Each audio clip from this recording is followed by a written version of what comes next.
June 1న group 1 hall tickets group 1 సంబంధించినటువంటి బాధితులు వచ్చారు. ఒకసారి వాళ్ళకి సంబంధించినటువంటి ఒకసారి గ్రూప్ 1 బాధితులు ఉన్నారు చూడు. 9న ప్రిలిమ్స్ ఎగ్జామ్స్ టీజీపీఎస్సీ 30 నిమిషాల ముందే ఎగ్జామ్ సెంటర్ గేట్లు క్లోజ్, అభ్యర్థుల బయోమెట్రిక్ తీసుకోనున్న ఇన్విజిలేటర్లు అంటూ జూన్ 1న గ్రూప్ 1 హాల్ టికెట్స్, 9న ప్రిలిమ్స్ ఎగ్జామ్స్ ఉండబోతా ఉందని చెప్పి టీజీపీఎస్సీ చెప్తున్నటువంటి మాట. ఒకసారి రండి. గతంలో ఈ గ్రూప్ 1 ఎగ్జామ్ మొత్తం కూడా రద్దు అయిపోయింది, తర్వాత రకరకాలుగా ఇట్లా అయింది. చెప్పు.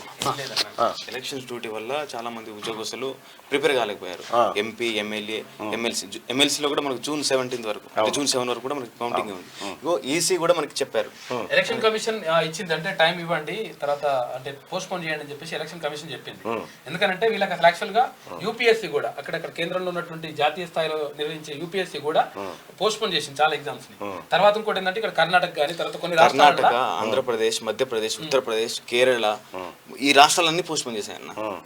కాబట్టి రిక్వెస్ట్ అడుగుతున్నాం ఇంకా పోస్ట్ పోన్ నెలలు అడుగుతలేరు వీళ్ళు, 3 వారాలు టైం అడుగుతున్నారు. గ్రూప్ 1 ఎవరైతే ఆస్పిరెంట్స్ ఉన్నారో అంటే వీళ్ళు ప్రత్యేకంగా ప్రభుత్వ ఉద్యోగులు ఎక్కువ అడుగుతున్నారు. కారణం ఏంటి అంటే ఇప్పుడు ఎలక్షన్ డ్యూటీలో ఉన్నారు. ఒకవేళ ఎలక్షన్ డ్యూటీ లేకుండా వాళ్ళకి సెలవు పెట్టాలని కూడా అనుకున్నారు. కానీ సెలవు పెట్టాలనుకుంటే ఈసీ నిబంధనల ప్రకారం సెలవు పెట్టడానికి వీలు లేదు, ఎలక్షన్ టైం. కాబట్టి సెలవు పెట్టలేని పరిస్థితి ఉంది, మొత్తం డ్యూటీలో పాల్గొన్నాం కాబట్టి. అందుకని మాకు కొంచెం టైం ఇవ్వండి, అది కూడా 3 వారాలు ఇవ్వాలని చెప్పేసి రిక్వెస్ట్ చేస్తున్నాం. న్యాయమైన డిమాండ్. That is same. ఇంకోటి ఏంటంటే ఐబీ ఎగ్జామ్ కూడా జూన్ 9కే ఉంది. అది దాదాపు 10 లక్షల మంది రాస్తే ఇండియా వైస్ గా 10,000 మంది సెలెక్ట్ అయ్యారు. అందులో తెలంగాణ వాళ్ళు 500 మంది ఉన్నారు. కంపల్సరీ 50 మనకు క్యాడర్ వస్తుంది. కాబట్టి వాళ్ళు కూడా నష్టపోతున్నారు. ఇది మరి వీళ్ళు ఆలోచించుకోవాలి. ఎందుకంటే 3 వారాల పాటు పోస్ట్ పోన్ చేస్తే బెటర్ అనేది ఎలక్షన్ కమిషన్ కూడా చెప్తున్నటువంటి మాట. కాబట్టి దీనిపైన ఒక సానుకూలమైనటువంటి నిర్ణయం తీసుకోవాలని చెప్పి వీళ్ళంతా కోరుతా ఉన్నారు. మరి గ్రూప్ 1ని 3 వారాల పాటు పోస్ట్ పోన్ చేయడం వల్ల వచ్చేటువంటి లాభాలేంటి, నష్టాలేంటి, టీజీపీఎస్సీ కొద్దిగా ఆలోచన చేసుకొని దీనిపైన ఒక స్పష్టమైన ప్రకటన ఇస్తే వీళ్ళ ఆందోళనకు కొద్దిగా ఏది సంతృప్తి పరిచేటువంటిది ఉంటుంది. కాబట్టి ఎలక్షన్ కమిషన్ చెప్తున్నటువంటి మాటను ఆచరిస్తుందని అనుకుందాం. ఏం జరుగుతుందో చూద్దాం. Thank you so much. Right.